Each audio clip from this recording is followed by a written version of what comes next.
ಬ್ರೇಕ್ನಂತರ ಮತ್ತೊಮ್ಮೆ ಸ್ವಾಗತ. ಈಗಾಗಲೇ ವಿಧಾನಸೌಧಕ್ಕೆ ಆಗಮಿಸಿರುವ ಸಿಎಂ ಸಿದ್ದರಾಮಯ್ಯ ಅವರು ಮಂತ್ರಿ ಪರಿಷತ್ ಸಭೆಯನ್ನು ಆರಂಭಿಸಿದ್ದಾರೆ. ಮಂತ್ರಿ ಪರಿಷತ್ ಸಭೆಯಲ್ಲಿ ಇವರು ಮಂತ್ರಿಮಂಡಲದ ಒಂದು ಒಪ್ಪಿಗೆಯನ್ನು ಈ ಒಂದು ಬಜೆಟ್ಗೆ ಪಡ್ಕೊಳ್ತಾರೆ. ಹಾಗೆಯೇ ಚರ್ಚೆಯನ್ನು ನಾವು ಮುಂದುವರಿಸೋಣ. ಅದಕ್ಕಿಂತ ಮುಂಚಿತವಾಗಿ ದಾವಣಗೆರೆಯಲ್ಲಿ ಜನ ಈ ಒಂದು ಬಜೆಟ್ ಬಗ್ಗೆ ಯಾವ ನಿರೀಕ್ಷೆಗಳನ್ನು ಇಟ್ಕೊಂಡು ಮಾತನಾಡಿದ್ದಾರೆ ಅನ್ನೋದನ್ನು ನೋಡೋಣ. ಮಹಿಳಾ ಪೊಲೀಸ್ನ ಹೆಚ್ಚು ಅಪಾಯಿಂಟ್ ಮಾಡ್ಕೊಳ್ಳಿ, ಅದರಿಂದ ನಮ್ಮಲ್ಲಿ ಮಹಿಳೆ ಮೇಲೆ ಆಗ್ತಕ್ಕಂಥ ಅತ್ಯಾಚಾರಗಳನ್ನ ತಡೆಗಟ್ಬೋದು.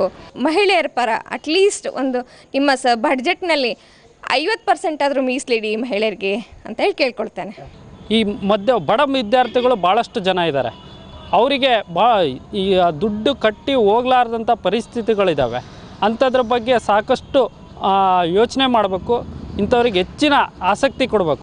ಸರ್ಕಾರಿ ಶಾಲೆಯಲ್ಲಿ ಯಾವುದೇ ಸೌಲಭ್ಯ ಇಲ್ಲ. ಪ್ರಮುಖವಾಗಿ ಆಧುನಿಕ ಪಠ್ಯಕ್ರಮ ಇಲ್ಲ. ಇದ್ರ ಬಗ್ಗೆ ರಾಜ್ಯ ಸರ್ಕಾರ ಬರ್ತಕ್ಕಂಥ ಬಜೆಟ್ನಲ್ಲಿ ಕ್ರಮ ವಹಿಸಬೇಕು.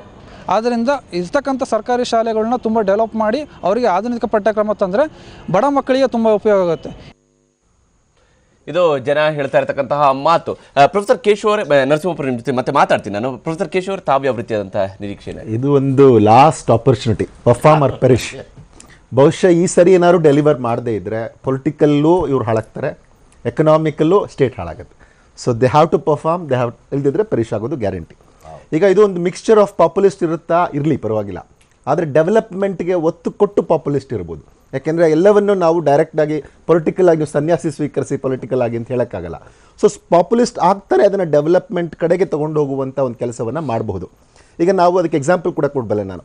ಈ ಅಗ್ರಿಕಲ್ಚರ್ಗೆ ಸಾಲ ಮನ್ನಾ ಮಾಡೋದು ಎಕನಾಮಿಕಲಿ ನಾಟ್ ವಯಬಲ್, ಬಟ್ ಆದರೂ ಅದನ್ನು ಮಾಡ್ತಾ ಲಾಂಗ್ ಟರ್ಮ್ ಮೆಜರ್ಸ್ನ ಯಾವ ಥರ ಮಾಡ್ಬೋದು ಅಂತ ನೋಡ್ಕೋಬೋದು. ಈಗ ಇರಿಗೇಷನ್ಗೆ ಒಂದು ಸರಿ ಇವರು 36% ಏನೋ ಒಂದು ಸರಿ ಕೊಟ್ಟಿದ್ರು ಅವರು ಡೆಪ್ಟಿ CM ಆಗಿದ್ದಾಗ.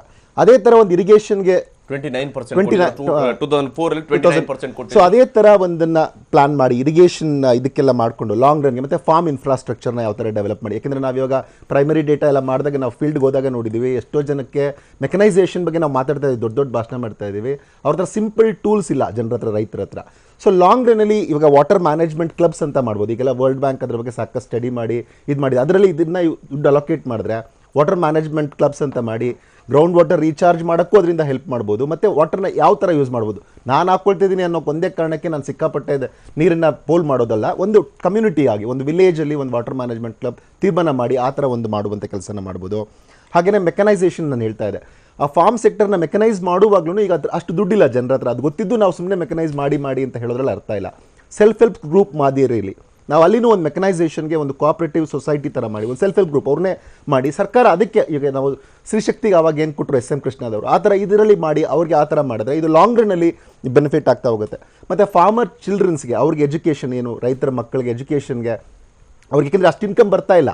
ನೀವು ಇನ್ಕಮ್ ಬರ್ತಾ ಇಲ್ಲ, ನಾವು ನಿಮಗೆ ಲಾಂಗ್ ರನ್ನಲ್ಲಿ 2022ಗೆ ನಿಮಗೆ ಡಬಲ್ ಮಾಡ್ತೀವಿ ಇನ್ಕಮ್ಮು, ಇನ್ನು 5 ವರ್ಷಕ್ಕೆ ಡಬಲ್ ಮಾಡ್ತೀವಿ ಅಂತ ಮೋದಿನೂ ಸೇರ್ಕೊಂಡು ಎಲ್ಲರೂ ದೊಡ್ಡ ಮಾತಾಡ್ತಾರೆ. ಸೊ ಆ ಥರ ಮಾತಾಡೋ ಬದಲು ಈಗ ಸ್ಟಾರ್ಟ್ ಮಾಡಿ ಅವ್ರ ಎಜುಕೇಷನ್ಗೆ ನೀವು ನೋಡ್ಕೊಳ್ಳಿ ಇವಾಗಿಂದ. ಅವಾಗ ಯಾವಾಗ ನೀವು ಸಬಲೀಕರಣಗೊಳಿಸ್ತೀರಾ, ಇನ್ಕಮ್ ಜಾಸ್ತಿ ಆಗುತ್ತೆ, ಅವಾಗ ಅಟ್ಲೀಸ್ಟ್ ಆ ರೈತ ಸಮಾಧಾನದಿಂದ ತನ್ನ ಕೆಲಸ ತಾನು ಮಾಡ್ತಾನೆ. ಅವ್ನಿಗೆ ನೀವು ಕೇಳಿದ್ರೆ ಎಷ್ಟು ಜನ ಮಾಡ್ತೀರಿ, ನಾನು ಹೇಳ್ತಾನೆ ನಾನು ಬಿಟ್ಬಿಡ್ತೀನಪ್ಪ, ನನಗೆ ಅವಕಾಶ ಕೊಡು ಅಂತಾನೆ. ಸೊ ಇವತ್ತು ನೀವು ಅವಕಾಶ ಕೊಡಿ, ಅವ್ರ ಮಕ್ಕಳಿಗೆ ಇದು ಮಾಡಿ. ಆಮೇಲೆ ಸರ್ಪ್ಲಸ್ ಇದ್ದಾರೆ ಅಂತ ಡಿ ಕೆ ಶಿವಕುಮಾರ್ ಹೇಳ್ತಿರ್ತಾರೆ, ನಮ್ಮಲ್ಲಿ ಇದು ಪವರ್ ಸರ್ಪ್ಲಸ್ ಇದೆ ಅಂತ. ಆದರೆ ಅಗ್ರಿಕಲ್ಚರ್ ವಿಚಾರಕ್ಕೆ ಬಂದರೆ ನಿಮ್ಗೆ ಅದಿರೋದಿಲ್ಲ. ಸೊ ಹಾಗಾಗಿ ನಾನು ಹೇಳ್ದು ಕಂಟಿನ್ಯೂಸ್ ಪವರ್ ಕೊಡುವಂತ.